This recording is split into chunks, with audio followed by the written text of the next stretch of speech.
Hi there, welcome to the latest episode of my 10-minute moan, and this one's on the move. I'm up in Perth just now, just passing through, and some news has started to really do my nut in. So, the topic of this is how the police review of the summer's riots has been dealt with different parts of the media. Some really massive differences here, and it actually quite concerns me, because like most of us, I started seeing reports on it about maybe 3-4 hours ago, just after lunchtime, when news outlets were describing it as the far-right riots and how police were caught out by what happened at Southport, etc, etc, etc. And they were talking about how they're going to, they should have taken things on board earlier. And some of the examples of that, of what happened earlier that the police should have taken note of, has been reported as being like Tommy Robinson marches and stuff. And that seems to be the narrative through the vast majority of the press. That the police were caught a bit unawares, but they should have, because there was earlier things happened that were far right. That's basically how it's been reported. And there's not many quotes from the report itself. So what I tried to do is I tried to actually get a copy of the report. And with the report, you would normally be sent out a press release. And sometimes you can get access to the press releases on the internet. But I couldn't so far. But what normally happens is it would first of all go to the Press Association. The Press Association would normally write up a report, and that would be used by the press in the United Kingdom for the basis of their report later on in the day. Now, the earliest I can find any comment on this is actually from a local newspaper at almost midnight last night coming into today. So that would suggest to me that there was probably a press release put out with a cut-off, don't use before midnight. That's normal, that you would have a time for public release. So, what looks to here is the Eastern Daily Press, an outlet I've never heard of before. They look like, and they've actually credited the PA news agency for the story. So basically it looks to me as it's been a copy and paste. So they've got this thing from the police through via the Press Association, they've copied, pasted and threw it into the ether. And it's remarkable how different this is to what came along during the day. I'll give some examples. So they say the police failed to realise the significance of a series of precursor events leading up to the summer riots, and there were gaps in intelligence linked to social media, dark web watchdog has claimed. The Inspectorate of Constabulary, Fire and Rescue Services published a new report on Wednesday. This is the one that today, so they put it out at midnight. So again, this ties in with what I'm suggesting. There was a, trying to remember the posh word to use, for a cut-off point, knowing that it's coming out Wednesday, so don't release any of this information until Wednesday. It makes sense, but they give the Press Association the information prior to it so they can start writing up stories. It found a number of events in 2023 and 2024 were indicators of potential future disorder.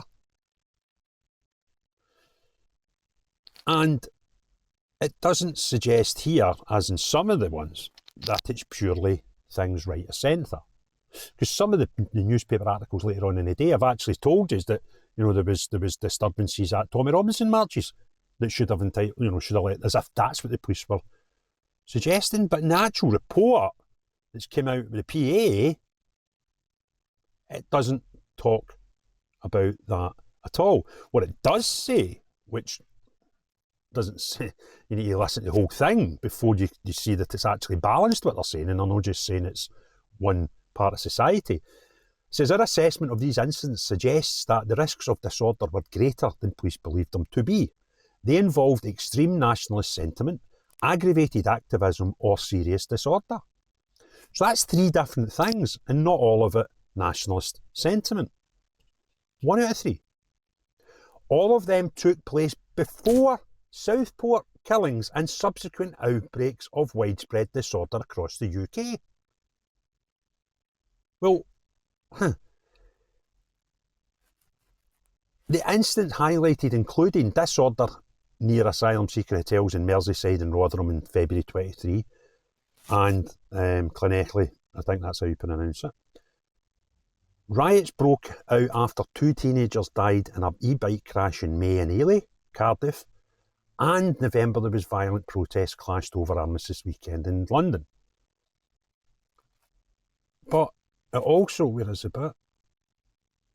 In the last few weeks before post-Southport disorder, saw unrest in Hare Hills, Leeds, the stabbing of a soldier in Kent, and protests in Rotherham over footage of the police officers using force while making arrests in Manchester Airport. So those last 3 things have got nothing to do with what you would perceive as right-wing British nationalists. Because there was Hare Hills, which was when the children were trying to be taken away from a minority community and they reacted and started burning buses and stuff, remember all that?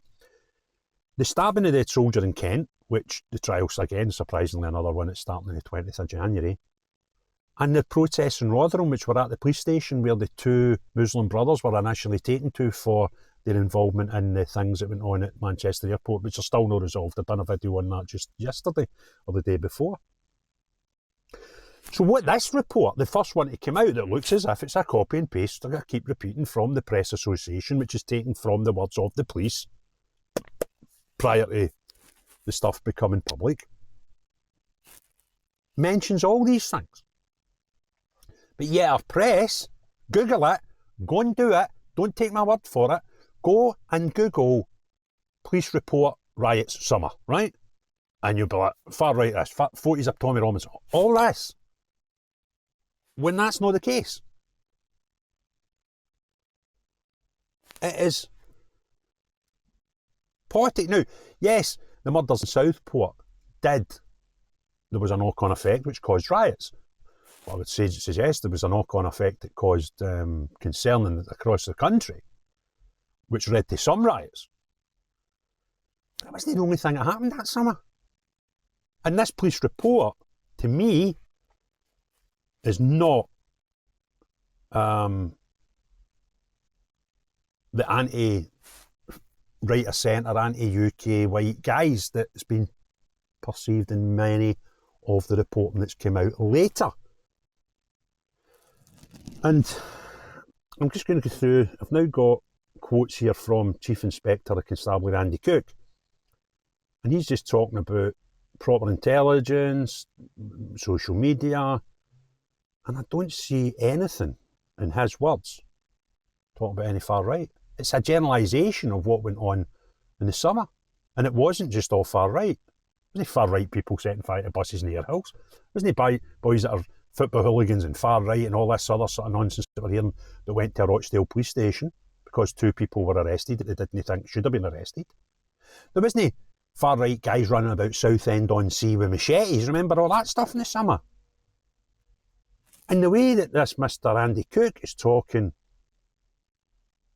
in his quotations, there's no such language like we've seen as the reports come out throughout later on in the day. And the press really need to hang their head in shame, because the way they've picked and chosen what they're saying about this situation. So, when you read this far, the first thing the earliest, and I'll still search, by the way, for the actual full official press release. I'll probably be able to gain it somewhere in the ether. But it seems to me that this is a sort of fairer, more balanced, true and honest representation of what the police actually said in the report. Yet later on in the day, it's all this far right footage of Tommy Robinson, George's crosses everywhere. And that's not what the report said at all, and from what I can see. But I will still carry on and try and find the official, unedited, raw report. But what I'm comparing just now to what went on later on in the day as the afternoon came in and more outlets the bigger outlets started putting their spin on it. Absolutely ridiculous, and you should be ashamed of yourself. If you enjoyed the video, please give it a thumbs up. If you've not already done so, please hit the subscribe and notification bell. Let me know your comments below. I'd love to know them, and if anybody's got a link to the actual unedited, raw, here's our police review press release, delighted. But it will exist. But most importantly of all, unless you're the pesky people in our media that want to put everything with a spin on it, when we're talking about the lives of people in the United Kingdom. No you, but... Everyone else, have a great day. Cheerio, bye now.